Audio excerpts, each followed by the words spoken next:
Alrighty, we're set to go.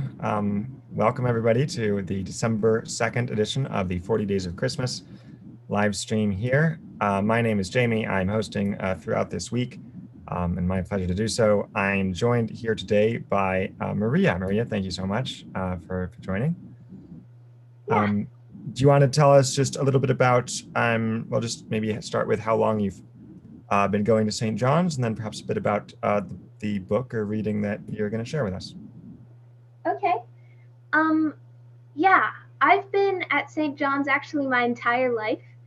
Um, my parents, I know when they started dating, they went to Annunciation in Milwaukee, but once I think Macarius was born, um, I think in like 2006, they came to St. John's. So when I was born and my entire life, I've been at St. John's. Oh, So fantastic.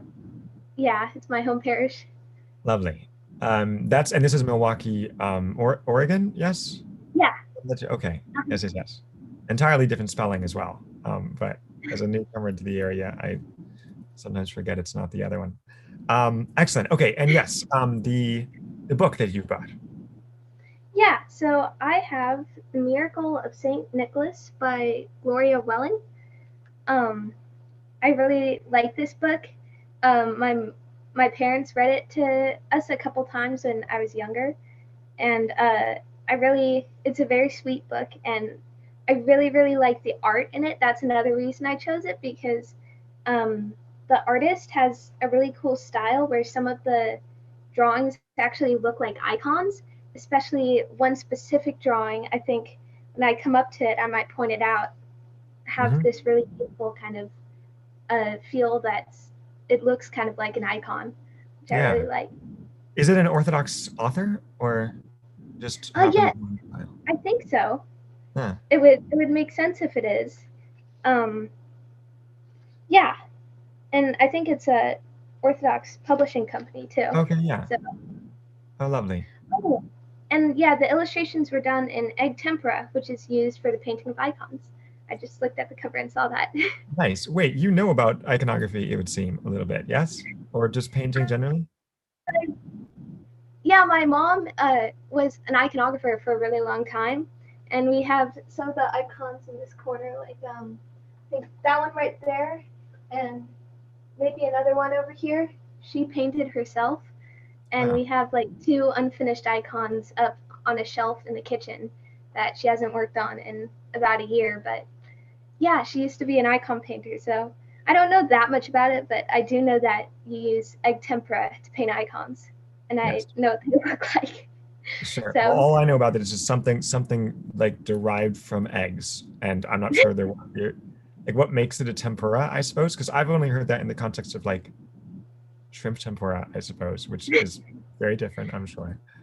yeah, I don't actually know that either. I just Yeah. know that Okay. Okay. egg Sorry. tempera. Tangent there. Um, Moving along. So, if you want to share with the folks actually a little Christmas tradition or some such that your family likes to do occasionally, or not Yeah. occasionally, actually specifically around Christmas. So we our grandparents only live in Hillsborough. They only live like it's a 10-minute drive. So we go over to their house every year, and around Christmas time, when they're decorating their house, my grandma gets out the box of Christmas cards from the previous year, and we find the Christmas cards. We don't use icons because she doesn't like the idea of putting icons on a placemat, but we find pretty pictures that we like in the cards, and we cut them out into like shapes, and we put them on pieces of cardstock, and then put not wax paper. Like we seal the cardstock, and then we use them for Christmas placemats on Christmas Day, and that's been a really fun tradition that we've had for quite a long time. That's awesome. Um, then what happens to these afterwards? I mean, if you save them for next year, then you would have an ever growing collection. That's a good question. I don't actually. I think we throw them away because I don't ever see them lying around the Yeah. house. But my mom probably just throws them away in secret because my little Yeah. sister really likes making them. But I think we just get rid of them, which is probably another reason that we don't put the Sure. pictures of two icons of nativity on it, Yeah. but yeah. Well, the fun is in the creation, I'm sure. Yes. Not so much the thing itself. Oh, that's awesome. Okay, well, thank you. I suppose whenever you're ready, feel free to begin. Okay. All right. The Miracle of St. Nicholas.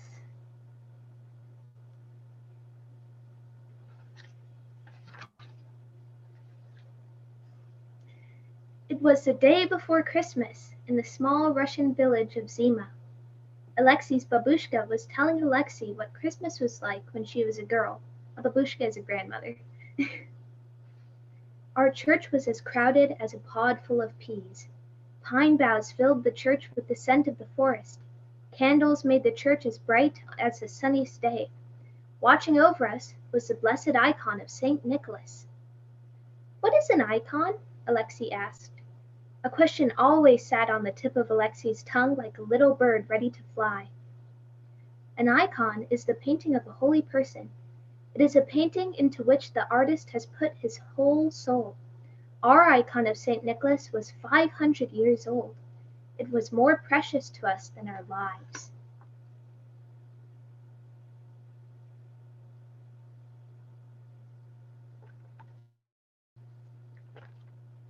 Babushka, Alexi asked, why is our church closed?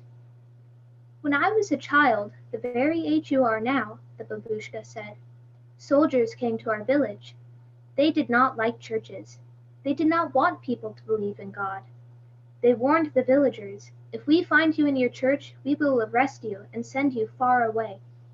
No sooner had the soldiers barred the doors of St. Nicholas than everything inside the church disappeared. It is a great mystery.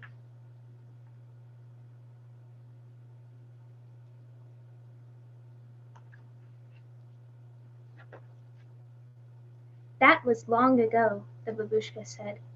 Now the soldiers who closed our church are gone.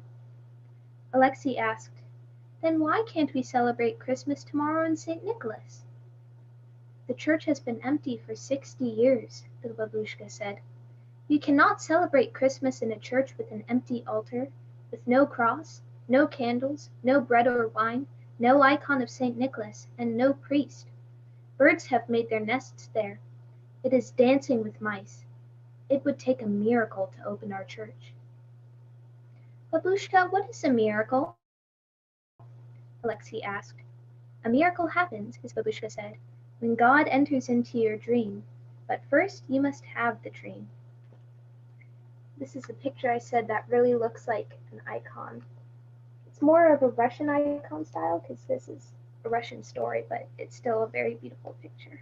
How can you tell the Russian icon style as distinct? I'm still trying to figure it out, but I don't know exactly how to describe it.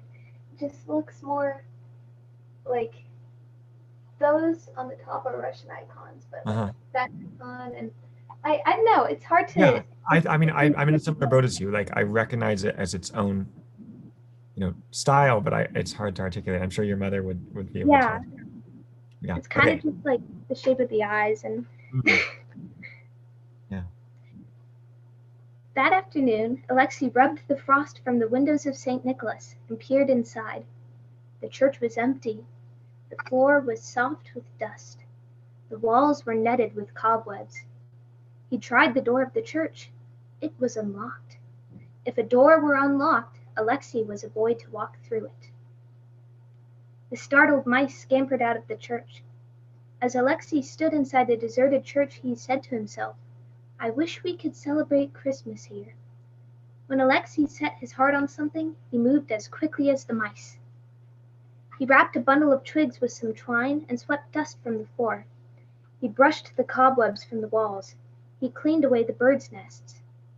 Alexi tramped through the snow to the pine forest at the edge of the village. The wind tried to snatch away his cap. The snow sneaked into the holes in his boots. Reaching up into the trees, Alexi broke off some fragrant branches. Returning to the church, he laid the boughs around the altar.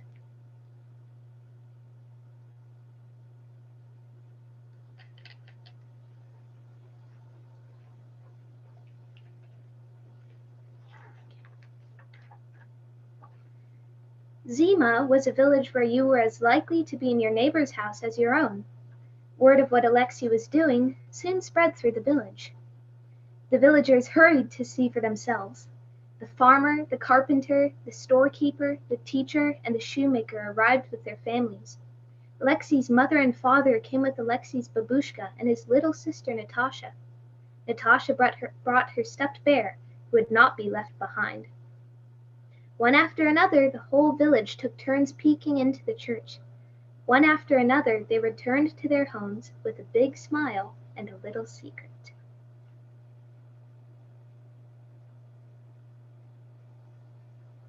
So the church had been closed and nobody had had services in the village for about 60 years.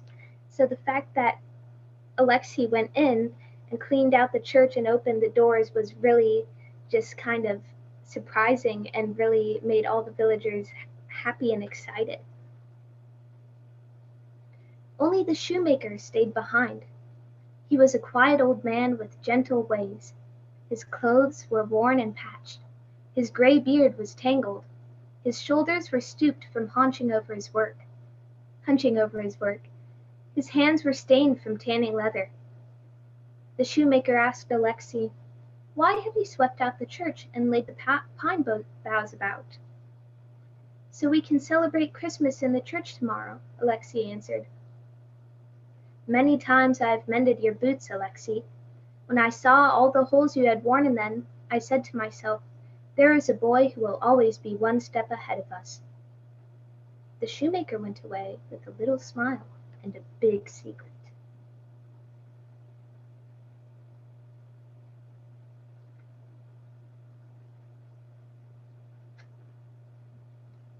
For their dinner on Christmas Eve, Alexi's family had jam put into their tea. There was a dish of cooked dried fruits, 12 fruits in all, one for each of the apostles.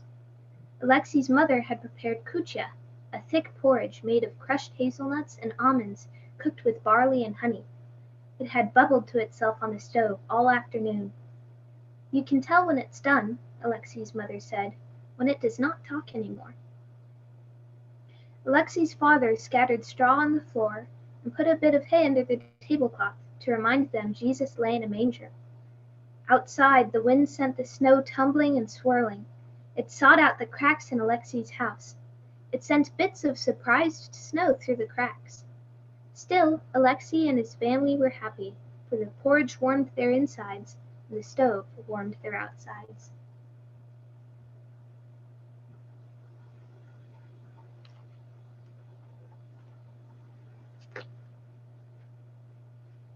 After dinner, there were gifts. Alexi received new boots. They would protect his feet from the snow that had nothing better to do than fall day after day. Natasha was given a sweater to shield her from the cold winds that rushed down from the North Pole. As she did every Christmas Eve, the babushka gave Alexi and Natasha a gingerbread man baked with her precious store of molasses. It was time to go to bed.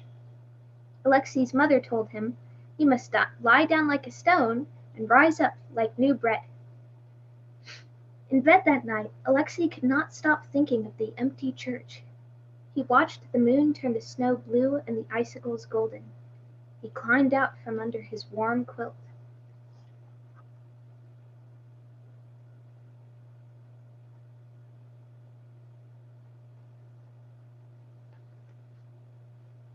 Alexi put on his new boots and went out into the winter night. He tramped through the snow until he reached the church of St. Nicholas. If a miracle was going to happen, Alexi wanted to be there. He was surprised to find the farmer and his family inside the church. The farmer was placing 2 silver candlesticks upon the altar. His wife had a handful of candles. As the flames kindled on the altar, the dark hurried away. "Where did the candles and candlesticks come from?" Alexi asked. The farmer explained, "The day the church was closed, my father concealed the candlesticks in a sack of grain." "Every summer, when we gathered the honey," his wife said, "I made candles from the beeswax for just such a day as this one."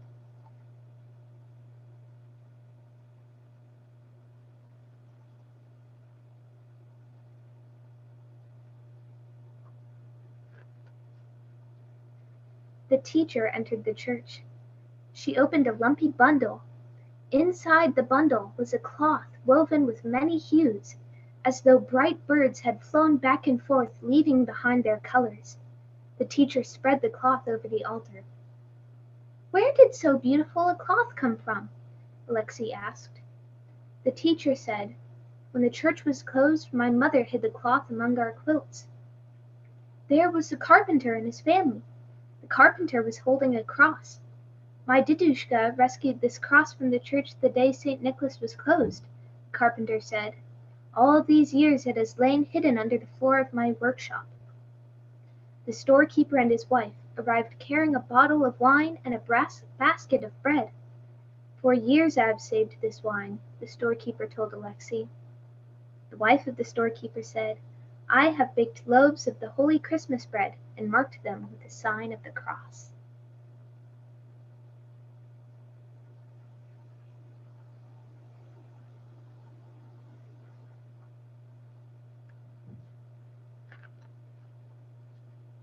Just then, Alexi's mother and father, along with his babushka and Natasha, entered the church. Natasha was yawning, for it was very early in the morning.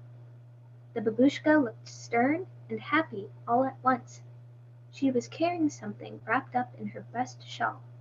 The villagers crowded around her. Gently she unfolded the scarf.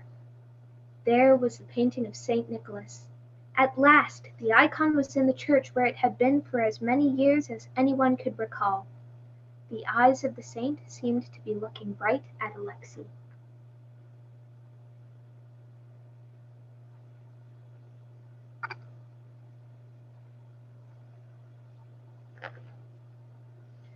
Alexi said, "Now we have the candles and the altar cloth, the cross, the bread and wine, and the icon of St. Nicholas, but we don't have a priest." "We must wait," his babushka said. Everyone sat quietly in the church. Natasha was asleep with her head on babushka's shoulder. The church doors opened. A priest walked down the aisle. He was dressed in a robe of white and gold, like sun breaking through morning clouds. In his hands he held the Holy Scriptures. "It's the Shoemaker!" Alexi cried.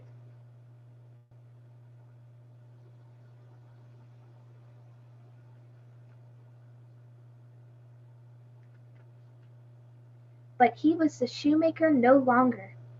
His scraggly beard was neatly combed. He did not stoop, but stood as straight as a pine tree. His ragged and patched clothes had been changed for the robe of a priest. The babushka whispered to Alexi, "Many years ago it was dangerous to be a priest. Priests were often put into prison. So we hid the priest in our village. He became our shoemaker. Now we have our priest back again."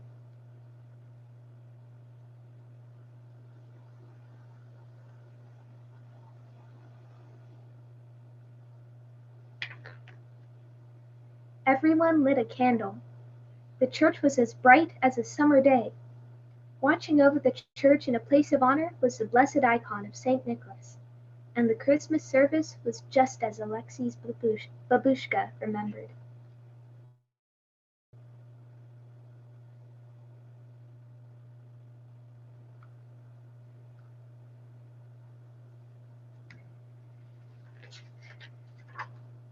That's the end of the story. Marvelous. Thank you. That's a really lovely story. I've not heard it before. Yeah, I like it a lot. It's interesting how so it's clearly set Russia, or at least post-Soviet somewhere. Yes. Sort of hinting at a very somber past, but Yeah. seeing it come to an end. It's really lovely. And I saw, okay, so not only the icon resemblance, but like in the pictures, there's several actual like icons in the background, right? In many of Yeah, the in the church. yeah. Uh-huh. And I was trying to see like were they done in the same style as the actual drawings or not. They seemed subtly different, right? Because she's Oh not yeah. like They actual weren't the full-on icon style for the paintings, but it was a way to see like the compare and contrast, I guess, between the two. yeah, they weren't as detailed because they were set in the background. So it was it was more difficult to like make out the features as being the Mhm. same because the brush strokes were just so tiny. Mhm. Um, so it's hard to discern if they're like the same. They probably are like kind of the same styles, but you can't really see it because Right. they're just so deep. They're just so the icons in the background are so small and not as detailed. Yeah. Um, Was there a line yeah, at one point that said that they put oh, sorry, were you going to continue with something else? no, it's okay. Was there a line at one point that said they put jam in their tea? Is that Yes, it yes? said they put jam in their tea. I'm that Have you heard of that part that? kind of it seemed like a very I don't know. It was a detail that I don't know. I've never put jam in my tea. It might taste good. I'll have to try. Yeah. I like how it Yes, sort of that puts inside like their own little Christmas traditions. There's like the yes. porridge and the jam and other things. Yeah, these were their delicacies kind of. So, um I mean this was their Christmas meal so have and that that must have been jam and tea. Yeah. I'll have to look into that. That's a really interesting little combination. Maybe it was like I don't know, not what we think of as jam, but some sort of fruit-based syrups additive. That's really interesting. Yeah. Well, grand. Maria, thank you so much. That was lovely. Yeah, Um, I'm really glad I was able to do this. It was very fun. Good. Well, if you wish to do it again, there are more slots available for the duration of this time through Christmas. I will put a link, obviously not just for you, Maria, but for folks generally, in the description of this video when we post it. And then we'll be back here this same time tomorrow for tomorrow's story. So thanks everyone for joining. Thank you, Maria, and Blessed Nativity. Thank you so much.